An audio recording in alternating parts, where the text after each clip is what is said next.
হরে কৃষ্ণ। লীলা পুরুষোত্তম শ্রীকৃষ্ণ অষ্টাদশ অধ্যায় প্রলম্বাসুর বধ। সেই সর্বগ্রাসী দাবানল নির্বাপন করে কৃষ্ণ তার আত্মীয় স্বজন, বন্ধু বান্ধব, গাভী, গোবৎস পরিবৃত হয়ে এবং তাদের শ্রীমুখে তার যশ কীর্তন শুনতে শুনতে গাভী পরিপূর্ণ বৃন্দাবনে প্রবেশ করলেন। কৃষ্ণ এবং বলরাম যখন গোপ বালক ও গোপ বালিকাদের মাঝে বৃন্দাবনে তাদের অপ্রাকৃত লীলা উপভোগ করছিলেন, তখন গ্রীষ্মের আগমন হল।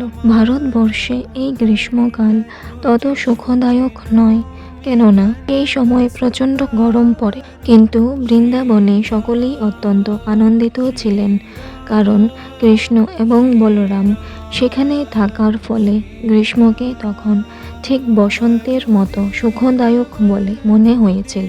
বৃন্দাবনে অনেক ঝর্ণা আছে, যেখানে সর্বক্ষণ জল ঝরে পড়ে এবং তার শব্দ এত মধুর যে তা ঝিল্লির রবকে পর্যন্ত স্তব্ধ করে দেয়।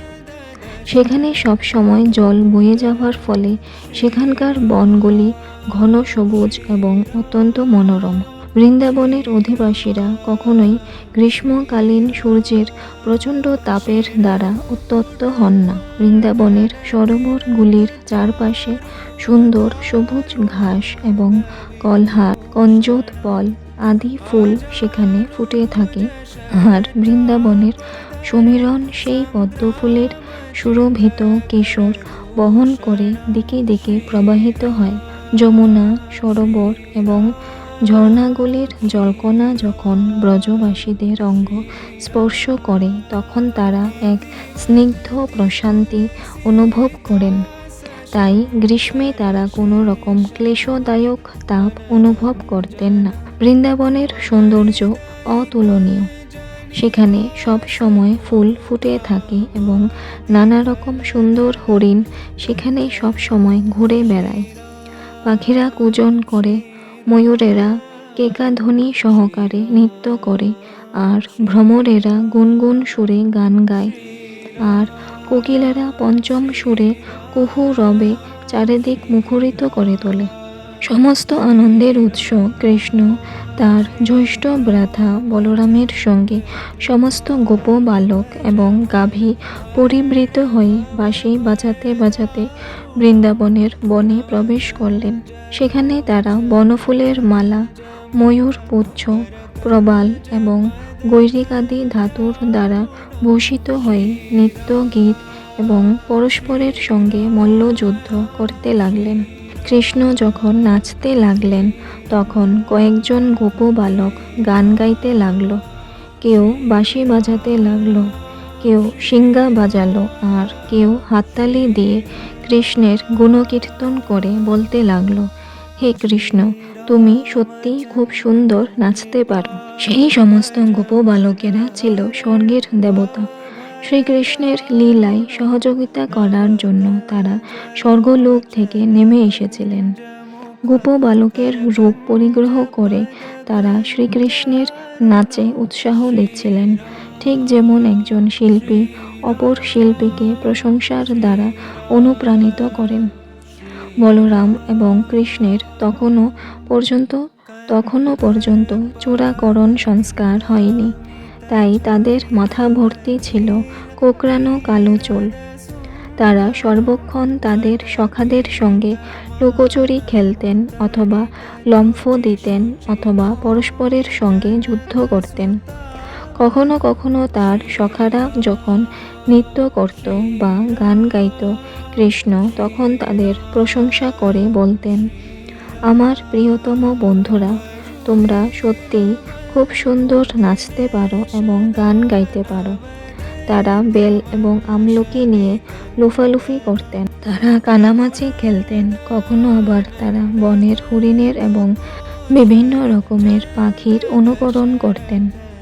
কখনো আবার তারা ব্যাঙের ডাক ডেকে পরস্পরের সঙ্গে ঠাট্টা করতেন এবং গাছের ডালে দোলনা চড়তেন।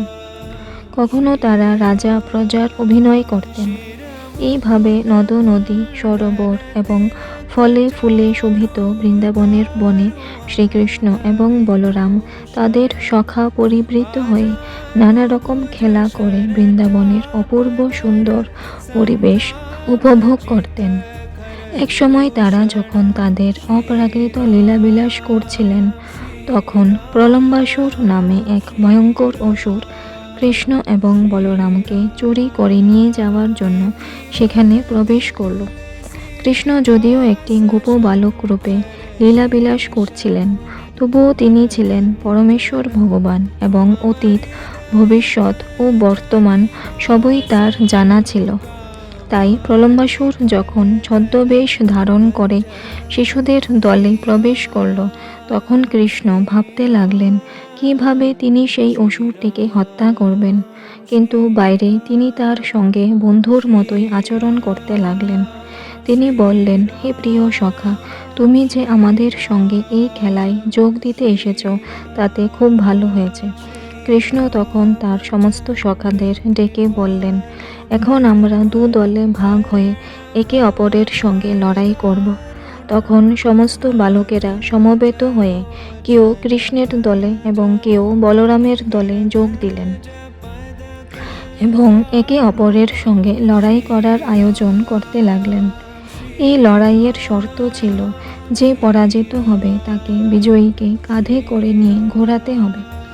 তারা এইভাবে খেলতে শুরু করলেন এবং সেই সঙ্গে গাভীদেরও তত্ত্বাবধান করতে লাগলেন।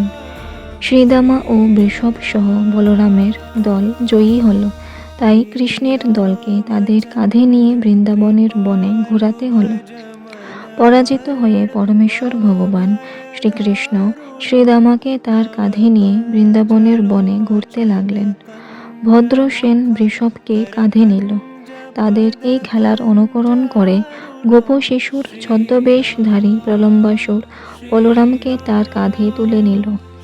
প্রলম্বাসুর ছিল এক মহাশক্তিশালী অসুর এবং সে অনুমান করেছিল যে সমস্ত গোপ বালকদের মধ্যে কৃষ্ণই সবচাইতে বলবান। কৃষ্ণকে এড়াবার জন্য প্রলম্বাসুর বলরামকে কাঁধে নিয়ে অনেক দূরে চলে গেল। যদিও সেই অসুর ছিল অত্যন্ত শক্তিশালী ও বলবান, কিন্তু সে বলরামকে কাঁধে নিয়ে যাচ্ছিল, যাকে একটা পর্বতের সঙ্গে তুলনা করা চলে। তাই অচিরেই সে তার ভারে ভারাক্রান্ত হয়ে পড়ল এবং তখন সে তার আসল রূপ পরিগ্রহ করল। সে যখন তার আসল রূপ ধারণ করল, তখন তার মাথায় স্বর্ণ মুকুট এবং কানে বিরাট বড় বড় সোনার কুণ্ডল শোভা পেতে লাগলো, যা দেখে মনে হচ্ছিল বিদ্যুৎ সহ মেঘ যেন চাঁদকে বহন করে নিয়ে যাচ্ছে।